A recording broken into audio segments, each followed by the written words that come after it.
శ్రీ గురుదత్త జయ గురుదత్త శ్రీపాదవల్లభ నరసింహ సరస్వతి శ్రీ జయ గురుదేవుదత్త.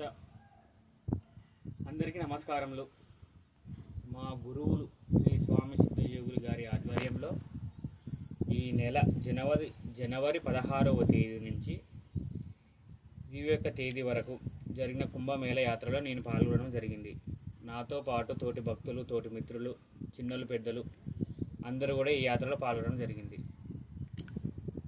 ముఖ్యంగా చెప్పాలంటే చిన్నపిల్లలు 6 సంవత్సరాల నుంచి 18 సంవత్సరాల లోపు, 25 సంవత్సరాల నుంచి 50 సంవత్సరాల లోపు, అంతేకాకుండా 60 సంవత్సరాల నుంచి 75 సంవత్సరాల లోపు, ఇలా ప్రతి ఒక్కరు కూడా ఈ కుంభమేళ యాత్రలో పాల్గొనడం జరిగింది.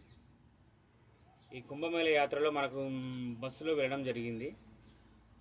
16వ తేదీ రోజున మేము బస్సులో వెళ్ళాము. ఈ ప్రయాణం ఒక 24 గంటలు జరిగింది. 24 గంటలప్పుడు మాకు చీకటి అయిన రోజు మేము రూమ్స్ ఉన్నాయి, గురుగారు రూమ్స్ మాట్లాడించారు, రూమ్స్ ఉన్నాయి. ఆ రూమ్లో మేము స్టే చేయడం జరిగింది. మరుసటి రోజు తర్వాతి రోజు కుంభస్నానం ఆచరించాము. గురువారి దగ్గరుండి అందరిని తీసుకెళ్ళడం జరిగింది. నది స్నానం చేయించాడు. నది స్నానం చేయించాక గురువుగారు ప్రతి ఒక్కరికి గురు దీక్షలు ఇచ్చారు. ప్రతి ఒక్కరికి, చిన్న పెద్ద లేకుండా, తేడా లేకుండా ప్రతి ఒక్కరికి గురు దీక్షలు ఇచ్చారు.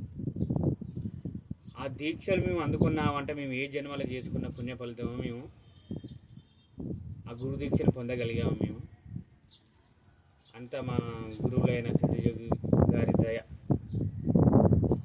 ఈ గురు దీక్షలు అయిపోగానే మరుసటి రోజు మేము అయోధ్యకు వెళ్ళడం జరిగింది. మరుసటి రోజు అయోధ్యలో బాలరాముని దర్శించుకున్నాము. బాలరాముని దర్శించుకున్నాక తర్వాత వారణాసికి వెళ్ళాము. వారణాసిలో ఆ గంగా తల్లి స్నానం ఆచరించాము. తర్వాత కాశీ విశ్వేశ్వరుని కూడా దర్శించుకున్నాము. ఈ టెంపుల్ కూడా చాలా పెద్దగా ఉంది. బయట నుంచి చూసి చిన్నగా ఉంది కానీ టెంపుల్ చాలా లోపల కానీ చాలా పెద్దగా ఉంది. విశ్వేశ్వరుని టెంపుల్ దాదాపు మాకు 3 నుంచి 4 గంటల సమయం పట్టింది ఈ దర్శనానికి. ఇది కూడా చాలా చక్కగా జరిగింది. అందరం కూడా దర్శనం చేసుకున్నాము మంచిగా. దర్శనం అయిపోయాక ఇంకా మాకు టైం ఉంది. ఈ టైంలోనే మేము అన్నపూర్ణ టెంపుల్ కూడా వెళ్ళాము. మేము అన్నపూర్ణదేవి టెంపుల్కి వెళ్ళాము. అన్నపూర్ణదేవిని కూడా మేము దర్శించుకోవడం జరిగింది. ఇక్కడ అన్నపూర్ణదేవి టెంపుల్లో ప్రతినిత్యం అన్నదానం ప్రతినిత్యం చేయడం జరుగుతుంది.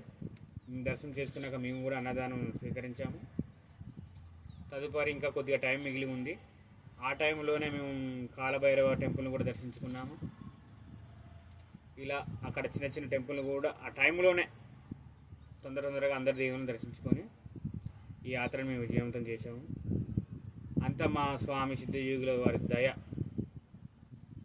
ఈ యాత్రలో పాల్గొనాలంటే కూడా మనకు ధైర్యం ఉండాలి, పట్టుదల ఉండాలి, భయపడొద్దు. ఎంతో అదృష్టం ఉంటే కానీ మనం ఈ యాత్రను చేరుకోలేం. కాబట్టి గురువులు అయిన మన సిద్ధయోగి స్వామి శిష్యులు కూడా ఇంకా చాలామంది ఉన్నారు. ప్రతి ఒక్కరు కూడా గురువారి ఆదేశాల మేరకు ప్రతి ఒక్కరు వెళ్ళి కుంభస్నానాన్ని ఆచరించి అందరూ పుణ్యులు కావాలని నేను మనస్ఫూర్తిగా కోరుకుంటున్నాను. మాకు ఈ యాత్ర మంచి అనుభూతిని కలిగించింది. చాలా చక్కగా జరిగింది. మాకు ఇక చెప్పాలంటే మాటలు కూడా మాకు వస్తలేవు, అంత చాలా చక్కగా జరిగింది. చిన్న పిల్లల కాంచి పెద్దల వారికి నేను ఎలా జరుగుతుంది అనుకునే కానీ చాలా చక్కగా మంచిగా నిదానంగా వెళ్ళి నిదానంగా వచ్చాము. అంత మా గురుదేవుల దయ. జై బోలో సిద్ధయోగి స్వామికి జై.